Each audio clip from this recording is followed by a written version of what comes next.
വന്യമൃഗശല്യം തടയാനായി solar hanging fence സ്ഥാപിക്കാൻ 50 ലക്ഷം രൂപയും വിദ്യാലയങ്ങളിൽ ലഹരിവിരുദ്ധ പ്രചാരണങ്ങൾക്ക് 30 ലക്ഷം രൂപയും ഉൾപ്പെടെ വകയിരുത്തി കണ്ണൂർ ജില്ലാ പഞ്ചായത്തിന്റെ 2025-26 വർഷത്തെ ബജറ്റ്.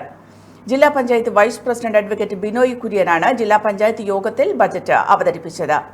ലൈഫ് ഭവന പദ്ധതിക്ക് വേണ്ടി 11,88 ലക്ഷവും നെൽകൃഷി പ്രോത്സാഹിപ്പിക്കാൻ 2,86 ലക്ഷം രൂപയും ബജറ്റിൽ വകയിരുത്തിയിട്ടുണ്ട്.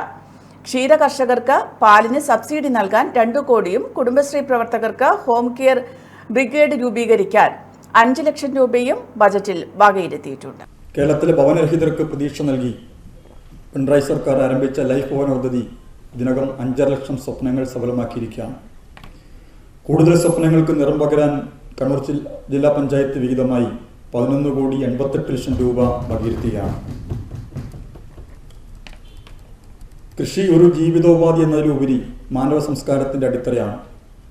ജീവിതത്തിൻ്റെ സർവ്വതല സ്പർശിയായിട്ടുള്ള കൃഷിയും കാർഷിക മേഖലയും നമ്മുടെ സാമൂഹിക, സാമ്പത്തിക, പാരിസ്ഥിതിക മേഖലകളിൽ വലിയ സ്വാധീനം ചെലുത്തുന്നു.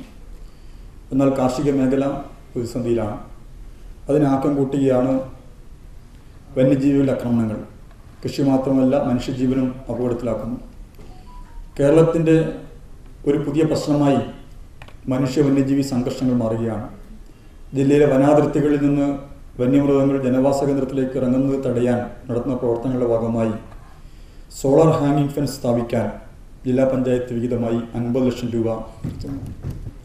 2025-26 വർഷത്തിലെ സംസ്ഥാന ബഡ്ജറ്റിലെ അനുബന്ധം 4 പ്രകാരം കണ്ണൂർ ജില്ലാ പഞ്ചായത്തിന് ലഭ്യമാകുന്ന വിവിധതരം ഫണ്ടുകൾ പഞ്ചായത്ത് കമ്മീഷൻ ഗ്രാന്റ്, നഗരസഞ്ചയ ഫണ്ട്, CSR ഫണ്ടുകൾ, സംസ്ഥാന സർക്കാരിൻ്റെ അതാത് സമയത്തെ പ്രത്യേക പദ്ധതികൾ, സ്കീമുകൾ, ABC പോലുള്ള സംയുക്ത പദ്ധതികളുടെ വിവിധ ദശാംശങ്ങളുടെ വിഹിതം, ജില്ലാ പഞ്ചായത്തിൻ്റെ ലഭിക്കുന്ന വാടക മുതലായവ, നികുതിയേതര വരുമാനങ്ങൾ എന്നിവ ഉൾപ്പെടുത്തിയാണ് പുതിയ പദ്ധതി നിർദ്ദേശങ്ങൾ തയ്യാറാക്കിയിട്ടുള്ളത്.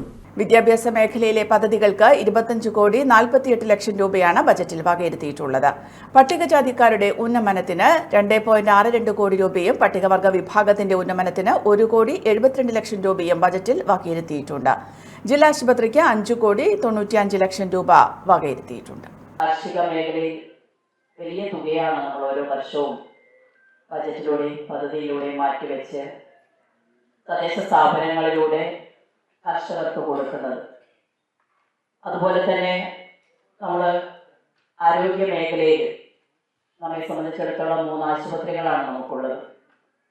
നമ്മുടെ ആയുർവേദ ആശുപത്രി, അതുപോലെ തന്നെ ജില്ലാ ആശുപത്രി, ഹോമിയോ ആശുപത്രി, 3 ആശുപത്രിയിലൂടെയും വലിയ തുക ഓരോ വർഷവും നമ്മൾ മാറ്റിവെക്കുന്നുണ്ട്.